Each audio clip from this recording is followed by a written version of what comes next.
Hello everyone. Today I decided to do a 4-rep test on press, squat, and rows. The reason I decided to do a 4-rep test instead of attempt to do another top single is just that on my day off on Thursday, I just felt a lot of weirdness in my shoulders. Even when I was doing my mobility work, I just kind of felt like maybe I shouldn't be doing this right now, and things like that. I thought this guy was actually standing in front of the camera for the entire set, so made a move, but I wasn't rude to him or anything. I actually was in a pretty decent mood and ready to work out this morning after a day off. I'm not going to be able to get into the gym for the weekend as usual, so I really wanted to get something together for this workout. I decided to do something a little bit more fatiguing than usual for me, which is basically the case on both parameters for volume, being the reps and the sets. So I wanted to go for a 4x4, so that's one more rep than I typically work with. I usually don't do more than 3 reps lately, and if I'm doing a lot of reps, I usually don't do so many sets, so I'll do either the 10 sets of 3 or I'll do 2 sets of 10, just as a simple example of what I mean. So the reason that I do both extremes like that is just for time economy. So if I'm doing like pressing, if I do 10 sets of 3 on that takes about an hour for me usually. And maybe more like 40 minutes. But then I've only got 20 minutes to do everything else. So if I want to keep it to an hour or less, I've got to do every other exercise in my program in 20 to 30 minutes or so, usually.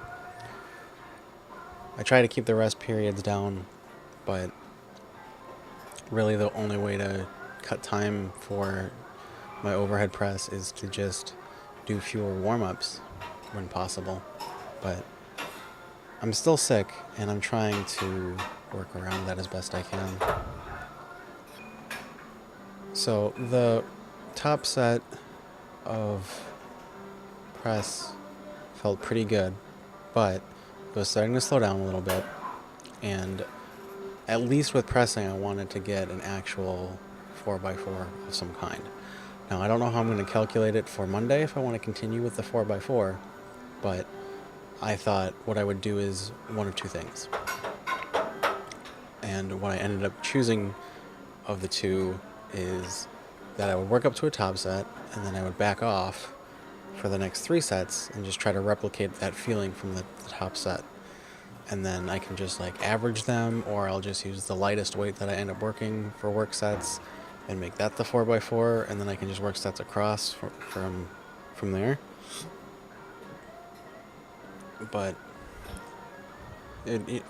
or I could average them or something like that.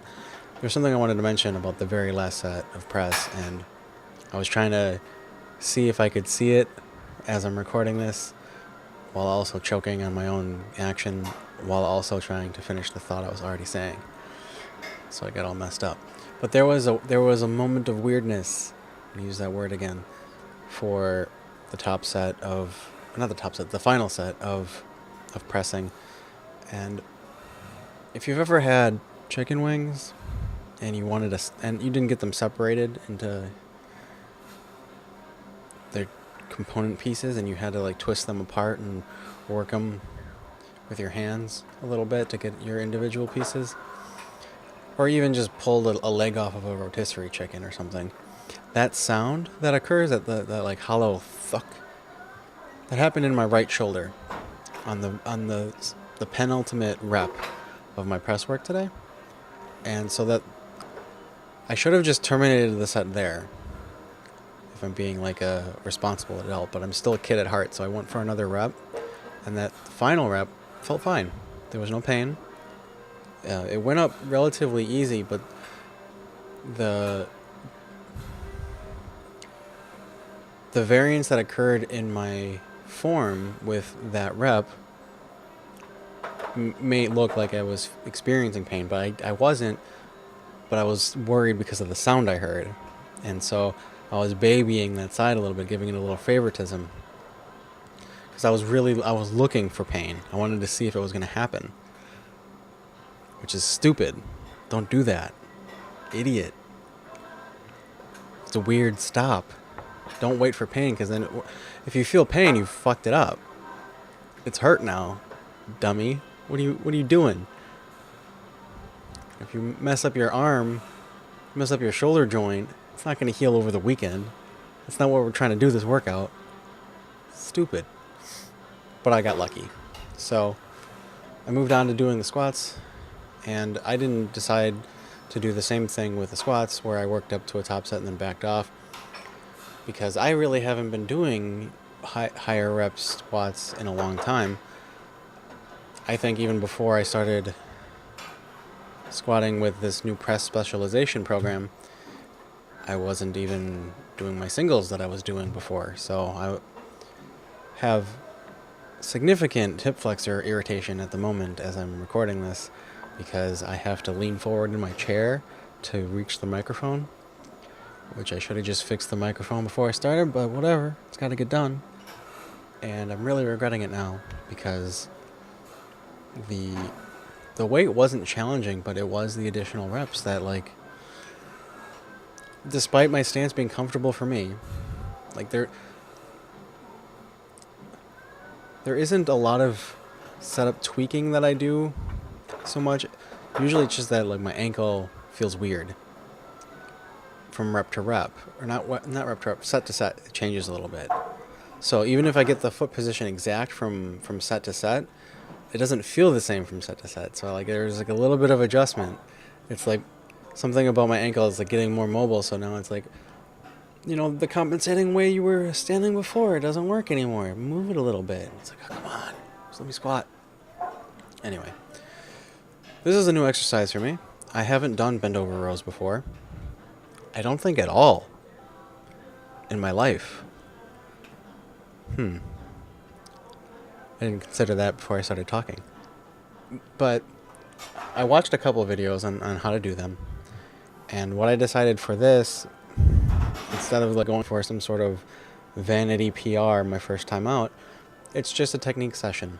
I want to feel where I need to touch to get the contraction of my scapula and other back muscles appropriate.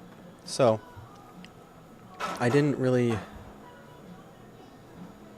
expect a lot out of myself for this. I just wanted to try the exercise for the prescribed volume, the 4x4.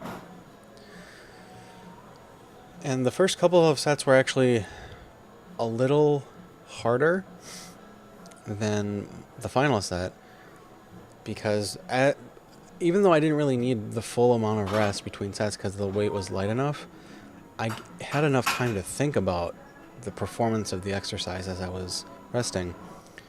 And the couple of reasons that I'm going to prefer this instead of pendlay rows. One major reason that I prefer this to pendlay rows is just that getting set up for the exercise gives me a rep of deadlift to practice. Super lightweight, but still pretty nice.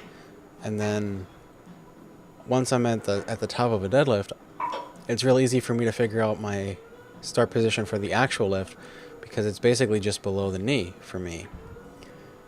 And it looks like my spine is the right angle relative to my hips, so no big deal. And then I can just set it down, the way I would want to set down a deadlift. So basically I went for, like, an AMRAP on the last set just to see if the weight felt difficult, because I didn't really know what I was doing with the exercise. It didn't really click for me until the last set. And then once I got into a groove with the last set, I cranked them out. And basically I didn't really feel like I didn't feel like I had to stop. I just felt like the burn was overwhelming rather than it was metabolic fatigue, basically. I'll just leave it at that. That's what it was. So I tried to do some kind of crunch here, I don't do ab work. That's not my thing. I don't like it, and I don't care. The way most people hate cardio is how I hate ab work. You know, people talk about skipping leg day or whatever. I'll skip ab day every day. I don't fuck it. I don't like it. But my hips were killing me. Like I wanted to.